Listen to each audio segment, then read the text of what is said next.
एक किंवा दोन वेळा नाही तर मागील 3 वर्षांपासून हा सारा प्रकार सुरू होता। या महिलेने पोलिसांमध्ये तक्रार दाखल केली आहे। उत्तर प्रदेशातील बुंदेर शहर येथील एका महिलेने तिच्या पतीवर गंभीर आरोप केला आहे। पतीने त्याच्या 2 मित्रांना आपल्यावर बलात्कार करू दिल्याचा खळबळजनक आरोप या महिलेने केल्याचं वृत्त आहे। या महिलेने स्थानिक पोलीस स्टेशनमध्ये जाऊन तक्रार दाखल केल्यानंतर हा प्रकार उघडकीस आला। मागील 3 वर्षांपासून माझ्या पतीचे मित्र माझ्यांवर वारंवार बलात्कार करत असल्याचं या महिलेने पोलिसांना सांगितलं। या पीडित महिलेने मी 1 महिन्याची गरोदर असून माझा पती सौदी अरेबियामध्ये काम करतो असंही सांगितलं। या महिलेने केलेल्या आरोपानुसार मित्रांना माझ्यावर बलात्कार करू देण्याच्या मोबदल्यात पती त्यांच्याकडून पैसे घेत होता। मित्राच्या पत्नीसोबत शारीरिक संबंध ठेवण्यासाठी हे दोघेजण त्याला सतत पैसे देत होते असा या महिलेचा आरोप आहे। तसेच आपण याबद्दल पतीला सांगितलं असता त्याने कुठेही याबद्दल वाच्यता न करण्याचा सल्ला दिला होता असं पीडित महिलेने सांगितलं। महिलेने केलेल्या आरोपानुसार तिच्याबरोबर शरीर संबंध ठेवतानाचे क्षण हे दोन्ही आरोपी त्यांच्या मोबाईलमध्ये रेकॉर्ड करायचे।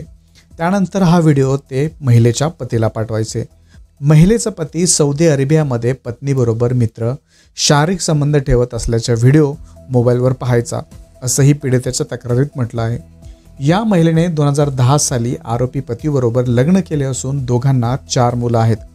आरोपी पती हा सौदी अरेबियामध्ये वाहनांचा मेकॅनिक म्हणून काम करतो। तो वर्षातून एकदा किंवा दोनदा घरी येतो। 3 वर्षांपासून आरोपी भारतात सुट्टीनिमित्त आलेला असताना त्याने त्याच्या पत्नीबरोबर शरीर संबंध ठेवण्यासाठी त्याच्या 2 मित्रांना परवानगी दिली। मात्र पती सौदीला निघून गेल्यानंतरही वरचेवर पतीचे मित्र या महिलेबरोबर शारीरिक संबंध ठेवण्यासाठी घरी यायचे। सौदी अरेबियामध्ये बसून माझा पती माझ्याबरोबर त्याचे मित्र लैंगिक संबंध ठेवत असल्याचे व्हिडिओ पाहायचा। माझ्या मुलांसाठी मी शांत राहिले।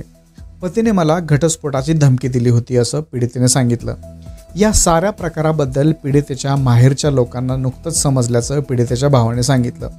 पीडिता आणि तिच्या पत्नीचा वाद झाल्यानंतर पत्नीने हिम्मत करून तक्रार दाखल केल्याची माहिती तिच्या भावाने दिली। पोलिसांनी अद्याप आरोपी पती आणि त्याच्या 2 मित्रांना अटक केलेली नाही। या प्रकरणाचा तपास पुढे पोलीस करत आहेत। तर मित्रांनो, ही न्यूज जर तुम्हाला आवडली असेल तर या न्यूजला लाईक करा आणि अशाच न्यूज ऐकण्यासाठी आमच्या चॅनलला सबस्क्राईब करायला विसरू नका। धन्यवाद।